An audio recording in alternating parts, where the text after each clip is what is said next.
ভাই এই আম গাছ কি আপনার? জি আমার। আপনার আম গাছ আর আপনি হাসতেছেন যে? না এসে কি করব? আপনার অনুমতি ছাড়া আমরা আপনার কাছ থেকে আম পারছি। আপনার মধ্যে তো রাগ থাকা দরকার। কি রাগ দেয়া? আজকে আপনাদের সাথে রাগ দেহামু তো কালকে আরেকজনের সাথে, তার থেকে ভালো না এই দুনিয়াতে আপনাদের সাথে রাগ না দেখায়া পরকালে আপনাদেরকে আটকাই দিমু। পরকাল আটকাই দিবেন মানে? জি আটকাই দিমু। জন হাসরের ময়দানে আপনারে আমারে আমাদের সবাইকে কাঠগড়ায় দাঁড় করাইব। তখন আল্লাহ পাককে আমি বলবো, হে আল্লাহ, এরা আমার অনুমতি ছাড়া আমার কাছে আম পারছি। আমার যত পাপ কাজ আছে সব এদেরকে দিয়ে দেন।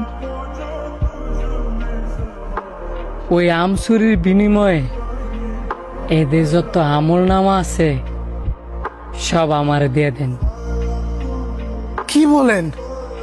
সামান্য এই আমের জন্য আপনি আমাদের সব আমল নামা নিয়ে নেবেন? আমরা আপনাকে আমের বদলে আম দিয়ে দিমু? হাসরের ময়দানে আপনি আম পাবেন কোথায়? ওইখানে তো খেলা হবে আমল নামা। সামান্য আমের কারণে আমার আমল নামা আমি আপনার দিতে পারতাম না।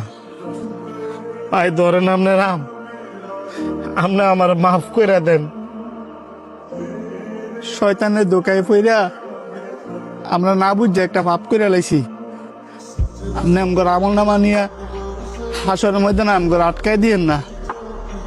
এই ধরেন আপনার আম, আপনি আমগরে মাফ করে দেন।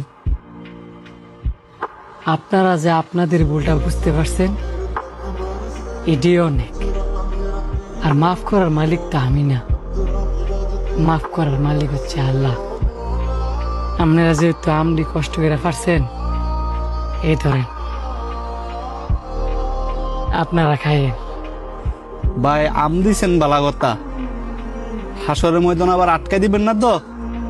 আরে না যান, আর ফাললে মানুষের থেকে বইলা খাইবে।